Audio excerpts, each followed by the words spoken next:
Magandang umaga po sa inyo, mga kaibigan ko at mga friends. Gusto ko lang sanang magkwento sa inyo tungkol sa isang kwentong buhaya na tungkol sa mga buhaya na ito po ay kapupulutan natin ng magandang halimbawa o magandang aral. Uunahan ko na po kayo, ito ay isang kwentong katang-isip o fiction na sa aking pananaw at sa aking pagkaintindi pwede namang mangyari sa tunay na buhay, pwedeng maging true to life story. Ito po ay isang kwento tungkol sa isang lugar na maraming mga buhaya, hindi basta buhaya, malalaking buhaya na naglipana, pumapatay po ng mga alagang hayop ng mga negosyante doon sa lugar na yon. Yung po mga may-ari ng piggery, may-ari ng poultry, mayroong rancho ng baka, yung iba naman pastol ng nag-aalaga ng mga kambing.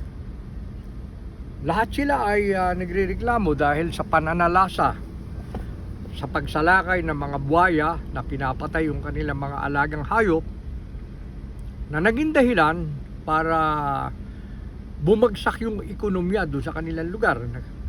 Siyempre, pagka po naapektuhan yung mga negosyo ng mga negosyante, siyempre, pati yung kanilang mga empleyado at pamilya ng kanilang mga empleyado maaapektuhan. Pati yung supply and demand, siyempre, apektado po riyan. Magkakaroon ng tinatawag na scarcity o yung magkukulang sa supply. Gawa nga po nung mga hayop, yung mga buhaya na pumapatay ng kanilang mga alagang hayop, nagkakaroon po ng domino effect yan sa mga residente, sa mga mamamayan doon sa lugar na yon. Dahil po dyan, maraming mga kalalakihan ang nag-usap-usap. Nagplano sila na abangan nila yung mga buhaya, bantayan nila, para hindi na makapanalakay at makapatay ng mga hayop, at para umusad yung kanilang kabuhayan, yung kanilang ekonomiya. Pero sa sobra pong dami ng mga buhaya at naglalakihan yung mga buhaya talaga, walang magawa po yung mga kalalakihan. Halos sa panghinaan na sila ng loob dahil lagi silang nag-uusap-usap, wala naman nangyayari. Hanggang sa isang araw, merong isang lalaki na nagsabi na meron pang 18 na mga kalalakihan na gustong sumali sa kanilang ginagawa. Yung pong 18 na yun mga retiradong tagapag-alaga ng hayop. Yung iba ay nag-aalaga ng mga manok, yung iba naman nag-aalaga ng kambing, pastol, yung iba naman nag-aalaga ng mga baka, yung iba ay baboy. Pero sila ay mga retirado na. Pero dahil sila ay matatapang talaga, nagkusa sila, nag-volunteer sila.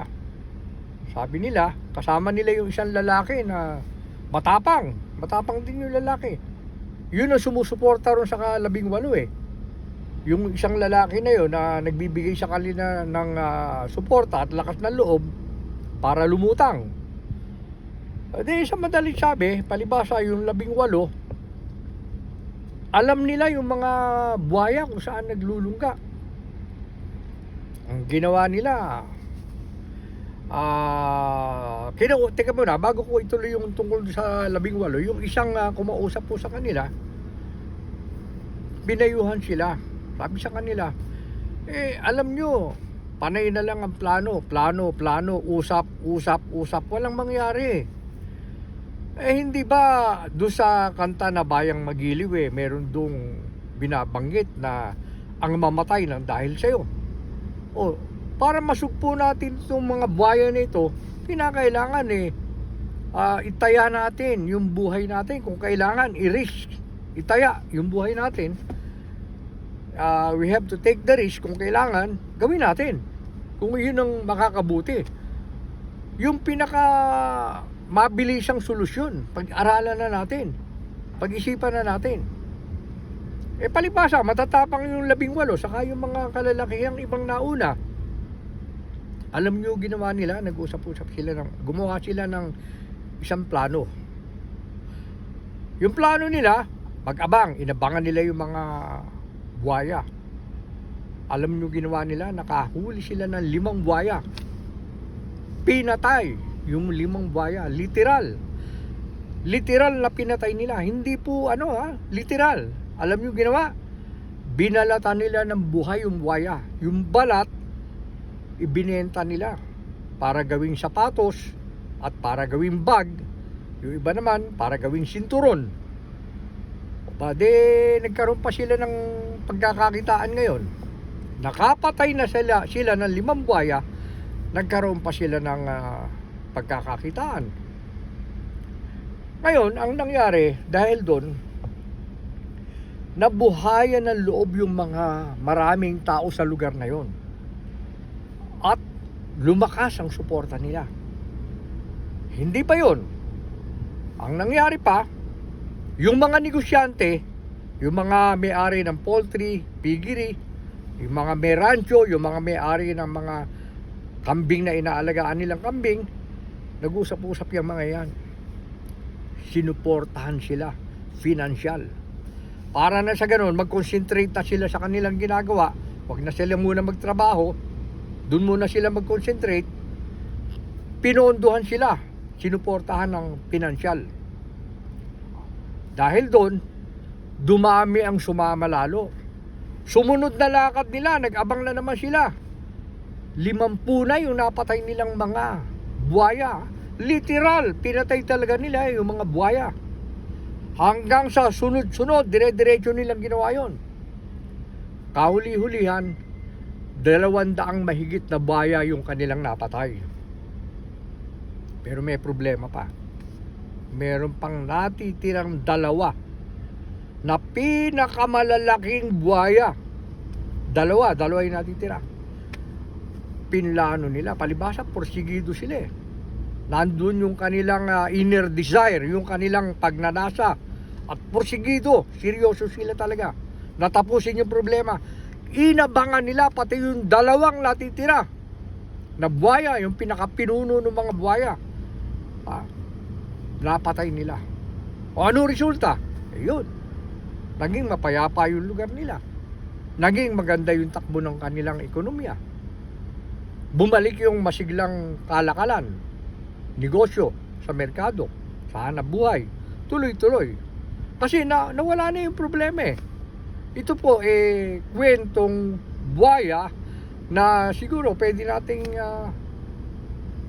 pwedeng maging true to life story ito kahit ito ay isang fiction. Yun lang po ang gusto kong i-share o ibahagi sa inyo. Sir, sa tingin nyo yung ginawa nung mga kalalakihan, kahanga-hanga ho ba at dapat tularan? Siyempre, ang totoo, sabi nga nung isa, yung sumuporta sa kanila, ay kinararangal ko ang inyong katapangan. Sabi nga nung isang sumuporta sa kanila, doon sa 18. At hindi lang yan, yung pang mga naunang kalalakihan na tumindig, nagsama-sama talaga, nagtulong-tulong sila. Kasi kung yung 18 lang, hindi nila kayang gawin yon without the support nung mga tao na nauna at saka nung maraming kalalakihan. Bandang huli, hindi lang yung taong bayan na sumusuporta sa kanila, pati mga negosyante, yung mga nag-aalaga ng kambing, baboy, manok, baka, pati yun talagang tumulong sa kanila. Kaya dahil doon, lumakas yung kanilang grupo. Marami silang napatay na buwaya. Hanggang sa mahigit 200 nga yung kanilang napatay. Sa kahuli-hulihan, yung pinakamalaki, yung 2 pinakamalaki, napatay din nila. Kaya yung mga tao tuwan-tuwa, masayang-masaya yung mga mamamayan doon sa kanilang lugar. Dahil doon sa nangyari. So sa makatuwid, yung ginawa nung mga kalalakihan at nung 18 na hinangaan, naging matagumpay para ibalik ang sigla ng ekonomiya ng lugar na yon. Matagumpay kasi matapang sila, naninindigan sila, at desidido sila. Seryoso silang gawin yung tama. At talagang itinayaan nila yung kanilang buhay. Sumugal sila. Kasi, kumbaga sa sugal, pag hindi ka sumugal, paano ka mananalo? Wala kang taya. Para manalo ka, kailangan tumaya ka. Kung hindi ka tataya, ano inaasahan mong panalo? Ang itinaya nila yung buhay nila. O yun. Ang naging kapalit naman, buhay para sa maraming tao.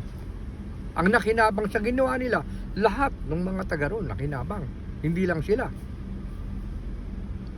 So, maganda pala yung naging resulta. Opo, maganda talaga. At saka yan kapupulutan ng magandang aral, kung tutuusin. Yun lang gusto kong ibahagi po sa inyo. Sana po, itong kwento nito, kung pwede, ibahagi ninyo sa mga kakilala, mga kaibigan ninyo, para maging kapupulutan nila ng magandang aral. Maraming salamat po sa inyo.